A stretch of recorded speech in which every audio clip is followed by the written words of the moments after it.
Welcome back, everyone. Today we're diving into a really powerful idea from the philosopher Friedrich Nietzsche, his concept of the three metamorphoses of the spirit. That sounds fascinating. I know Nietzsche can be a bit dense, so I'm excited to break this down for our listeners. What are these three changes? He describes a journey of personal development in three stages: how the spirit first becomes a camel, then the camel becomes a lion, and finally the lion becomes a child. A camel, a lion, and a child. That's quite a strange progression. Let's start with the first one. Why a camel? Nietzsche calls the first stage the load-bearing spirit. The camel is a symbol of duty, reverence, and the strength to carry heavy burdens for a long time. So when you say load-bearing, you mean someone who takes on a lot of responsibility and follows the rules very seriously? Exactly. This spirit doesn't just accept heavy things, it actively seeks them out. It kneels down like a camel and asks, "What is the heaviest thing I can carry?" Can you give us some examples of what these heaviest things might be? What kind of burdens are we talking about here?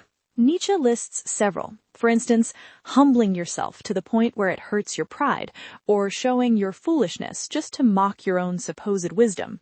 Another example he gives is sticking to a difficult truth, even when it means going hungry, spiritually speaking, or feeling completely isolated from others. Wow, so these are really profound acts of self-denial and discipline. It's about enduring hardship for the sake of a higher principle or duty. It is. He even mentions loving those who look down on you, or facing your greatest fears head-on without flinching. The camel spirit takes on all these difficult tasks to test and rejoice in its own strength and discipline, carrying them into a symbolic wilderness. That paints a very clear picture. The camel is the stage of absorbing all the established values and duties of society, no matter how difficult. Precisely. But it's in this lonely wilderness, away from everyone else, that the second transformation is set to happen. And that's where the lion comes in. So what happens to the dutiful camel to make it change into a ferocious lion? In the wilderness, the spirit's goal changes. It no longer wants to just carry burdens, it wants to capture its own freedom and become the master of its world. To do this, it must confront what Nietzsche calls the great dragon, which is its last lord and master. A great dragon? Now this is getting epic. What does this dragon represent in the metaphor? I'm guessing it's not a literal fire-breathing lizard. You're right, it's a symbol. The dragon's name is thou shalt, which means you shall or you must. It represents the sum of all societal commandments and traditional values that have been passed down for thousands of years, telling us how to live. So every rule, every tradition, every you have to do this and you must not do that is like a golden scale on this massive dragon. That's a perfect image. The dragon essentially says, all values already exist and I am all of them. There will be no more I will. It's the voice of absolute authority.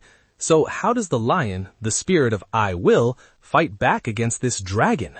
The lion confronts the dragon's thou shalt with its own powerful and rebellious declaration, I will.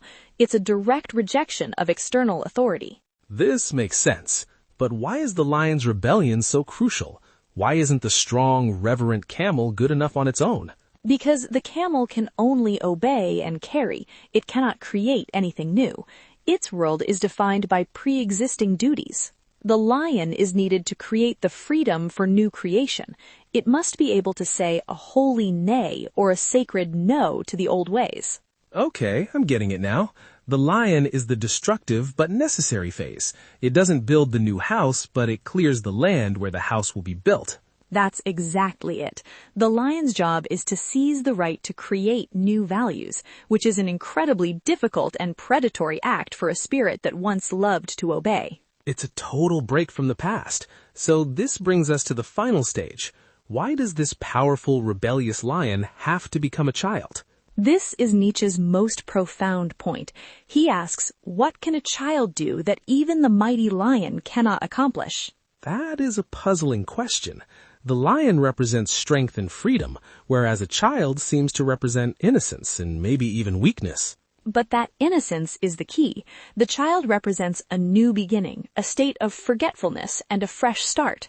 Nietzsche describes the child as a game, a self-rolling wheel, and a first movement. It is a holy yea, a sacred affirmation. Let's unpack that. What does forgetfulness and being a self-rolling wheel mean for creating new values? Forgetfulness means the child is not burdened by the memory of the old rules or the fight to destroy them. It starts with a truly clean slate. And the self-rolling wheel means its motivation and direction come from within itself, not from pushing against something else. It moves on its own terms. So the lion's "I will" was a reaction against the dragon's "you must," but the child isn't reacting to anything. It's just creating purely from itself. You've got it. In order to play the game of creating, Nietzsche says you need a holy yes to life. The spirit now wills its own will and wins its own world. That's a beautiful way to put it. The lion says no to the old world, but the child says yes to creating a new one. That's the entire journey in a nutshell. You go from the camel that obeys, to the lion that rebels, to the child that creates. What a powerful metaphor for personal growth. It's about moving from discipline through rebellion and finally arriving at pure, joyful creation.